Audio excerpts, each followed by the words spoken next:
चे उपमुख्यमंत्री एकनाथ शिंदे उपमुख्यमंत्री पदाची शपथ घेतल्यावर पहिल्यांदाच आपल्या मूळ गावी दरेगावात गेल्यात। दरेगावी जाताच एकनाथ शिंदे शेतात रमल्याचं दिसलं। शिंदेंनी आपल्या नातवासोबत शेताची पाहणी केली आणि फेरफटका मारला। इतकंच नाही तर यावेळी एकनाथ शिंदेंनी नातवासोबत ट्रॅक्टरही चालवला। अगदी बारकाईनं बागेतल्या फळबागांची पाहणी केली। शेतात जाऊन बांबू, चिकू, ऊस, फणस, सुपारी आणि भाज्यांच्या लागवडीची पाहणी केली। पुढच्या पिढीला शेतीचं महत्त्व कळावं हा संदेश त्यांनी या निमित्तानं दिलाय।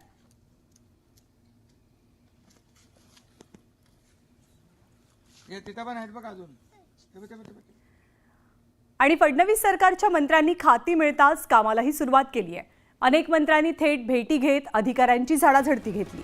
संजय शिरसाट, योगेश कदम, नितेश राणे या नवख्या मंत्र्यांनी आपापल्या विभागाच्या वरिष्ठ अधिकाऱ्यांच्या भेटी घेत त्यांना सूचना दिल्या।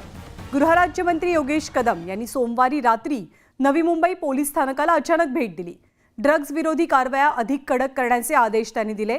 तर सामाजिक न्याय मंत्री संजय शिरसाट छत्रपती संभाजीनगरमधल्या शासकीय वसतिगृहात पोहोचले।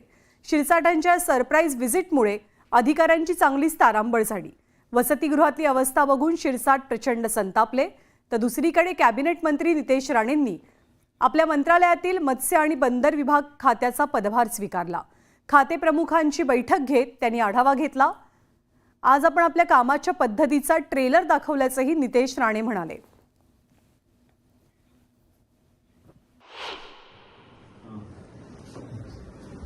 मी आता सांगितले मला पहिली गोष्ट म्हणून नार्कोटिक्समध्ये मला ऍक्सिडेंट आहे बोला की नाही। आपल्याकडे स्कूल 11वी कॉलेजेस आहेत। ड्रग्ज जास्त आता हे एमडी असेल किंवा त्या गोष्टी सगळ्या ह्या तरुणांमध्ये जास्त आहे बरोबर नाही।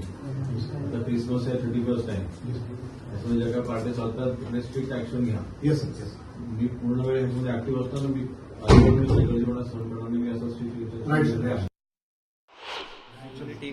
लाज नाही वाटत तुम्हा लोकांना? हे असं पाहता तुम्ही लोक? थोडी तरी लाज ठेवा, थोडी तरी राहून दाखव रे। किती एक दिवस सुद्धा राहून दाखव।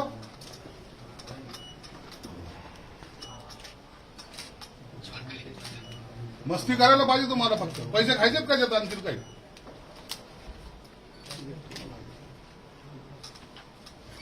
लाज नाही झालं ना, लाज। माझ्या काही अपेक्षा आहेत, माझी एक काम करण्याची पद्धत आहे, त्याचा एक एकंदरीत ट्रेलर म्हणा मी त्यांना दाखवलेला आहे। त्यांना काही गोष्टी मला जे अपेक्षित आहेत त्याही गोष्टी त्यांना सांगितलेल्या आहेत, जेणेकरून हे खातं चालण्यापेक्षा पडलं पाहिजे। दोन्ही खातं लोकांच्या फार अपेक्षा या खात्याकडे आहेत आणि आज मी मंत्री झाल्यामुळे अजून अपेक्षा वाढलेल्या आहेत, ज्याची जाणीव मला आजूबाजूच्या लोकांकडून होते। एका बाजूला विकास ते दुसऱ्या बाजूला सुरक्षा, ह्या दोन विषय माझ्या अजेंड्यावर आहेत।